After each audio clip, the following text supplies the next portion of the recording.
Welcome to the Deep Dive. We take your curiosity, dig into the sources you send us, and try to distill it all into something insightful. And today, we've got a really fascinating collection of notes and articles you sent over. Yeah, our mission today is looking at some of the most genuinely bizarre, uh, mind-bending coincidences from history.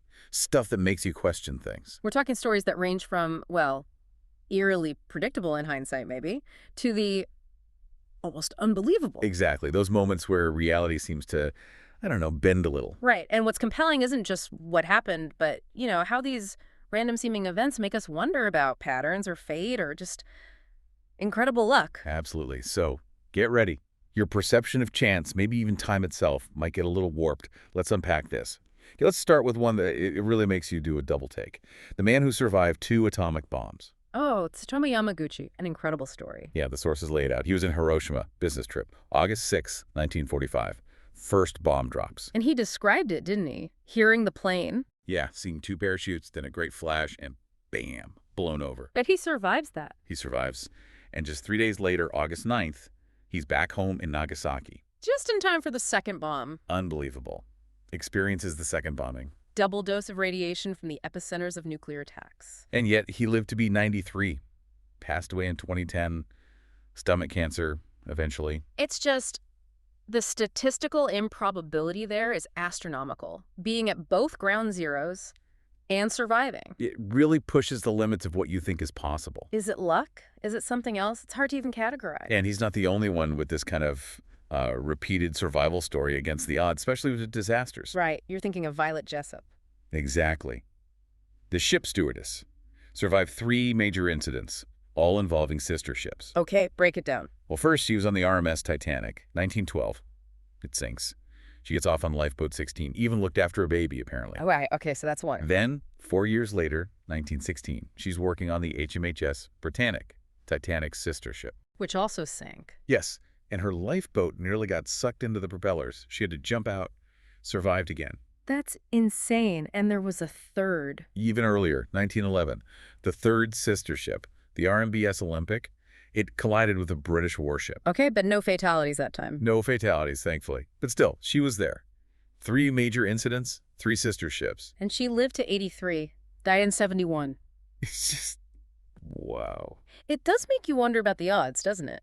The law of truly large numbers suggests that with enough people and enough events, incredibly rare things will happen. Sure, statistically someone somewhere. Right. But when it happens repeatedly to the same person, especially in such high-profile historic events, our brains just want to see a pattern, something more than random chance. It challenges that understanding. Okay, so speaking of patterns, what about when it's not just survival, but like names and dates repeating across time? This Hugh Williams story is something else. Oh, this one's a classic coincidence tale. Tell us what the sources say. All right, so December 5th, 1664, a ship sinks in the Menai Strait.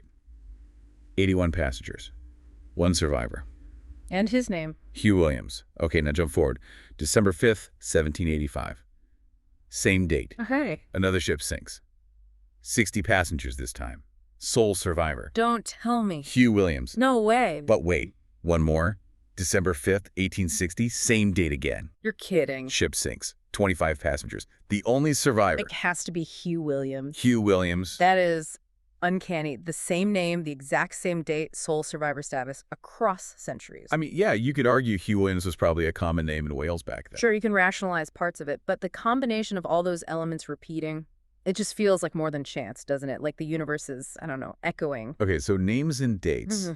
This is where it gets really interesting, weaving through time. Let's talk about the Jim twins. Ah, yes, the Minnesota twins study finding. Always fascinating. So in 1979, twins, separated at 4 weeks old, reunited age 39. They hadn't seen each other in 37 years. Right. Raised in totally different environments. And both adoptive parents, completely independently, had named their boy Jim. Just starting there, that's pretty weird. But it gets weirder. They both loved math, both loved carpentry, both ended up working in security. Okay, the similarities are stacking up. Nature over nurture, maybe. And then, their personal lives. Each married a woman named Linda. Seriously? Both divorced their Lindas. Yeah. And then, both remarried women named Betty. Linda, then Betty, for both of them. Yep. And even their kids' names were spookily similar. One had James Allen, the other James Allen. Wow. That case really throws the nature-nurture debate into high relief, doesn't it? How much of our life path, our choices, even who we marry, might be influenced by genetics, even when the environments are totally different. The patterns are almost too perfect. It's not necessarily destiny in a magical sense, but it highlights just how powerful those underlying genetic predispositions might be. It really makes you think. Okay, moving from personal lives to, like, historical figures, the dates around some famous deaths are striking. You mean Stephen Hawking? Yeah. He died on March 14th, which is, Pi Day, Yeah. 3.14. Right, a fitting date for a theoretical physicist. But it was also Albert Einstein's 139th birthday. Oh, didn't know that. And it was the 300th anniversary of Galileo's death. Okay, Pi Day, Einstein's birthday, Galileo's death day, all lining up for Hawking's passing. It feels like a cosmic alignment of scientific giants, like the universe nodding. It does have that poetic feel. And it's not the only case of significant dates linking historical figures. The sources mention Jefferson and Adams, too. Right. Thomas Jefferson and John Adams. Yep. Two huge figures in American independence. And they both died on the exact same day. July 4th, 1826. Which was the 50th anniversary of American independence, the very thing they helped create. That's incredible timing. Again, is it chance, or does history have a sense of symmetry? And speaking of dates and destiny, Mark Twain's story is just perfect. Halley's Comet. Exactly. He was born in 1835. Halley's Comet was visible that year. Fast forward to 1909. The comet's due back the next year. Twain predicts he'll die then. He actually said something about it, didn't he? Yeah, famously quoted saying something like, "The Almighty has said no doubt. Now here are these two unaccountable freaks. They came in together. They must go out together," referring to himself in the comment. And is he right?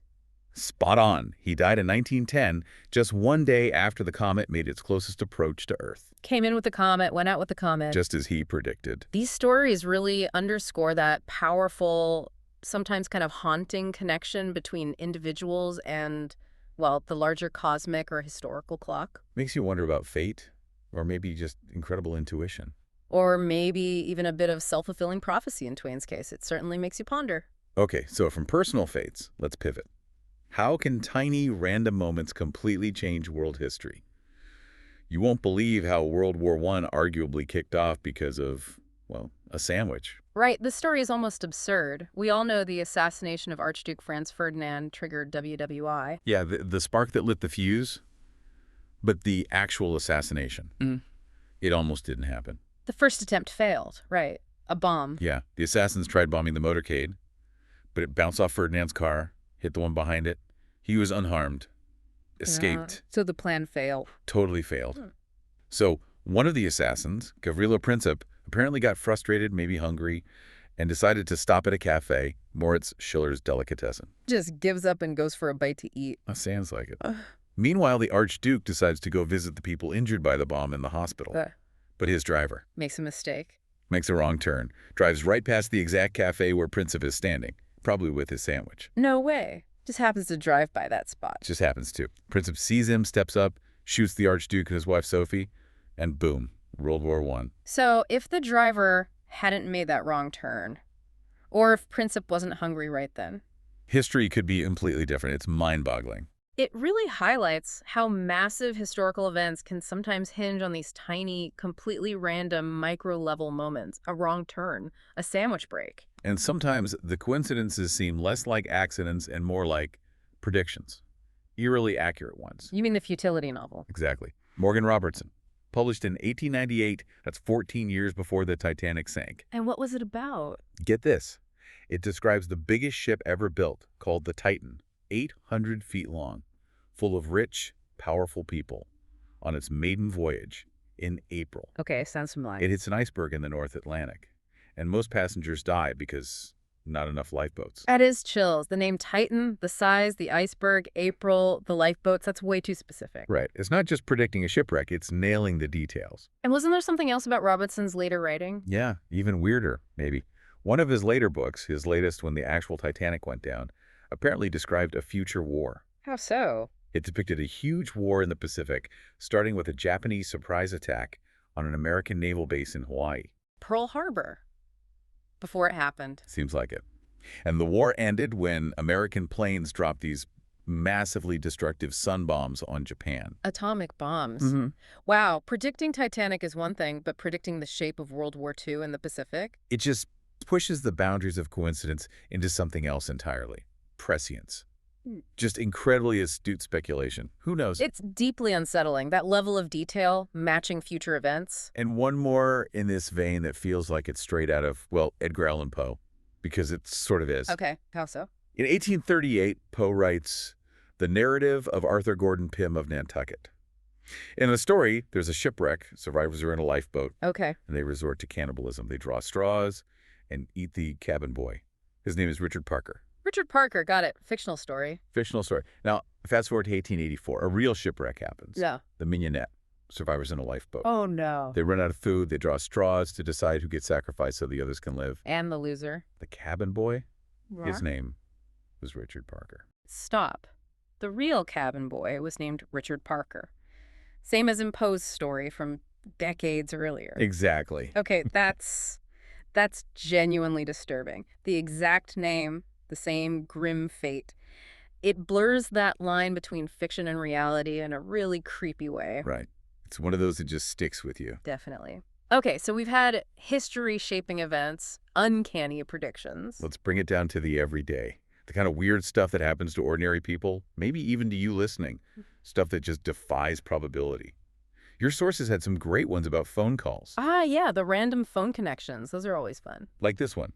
An AA guy walking past a random phone booth, middle of nowhere. It rings. Who answers a ringing phone booth? But okay, he does. He answers it. It's his dispatcher.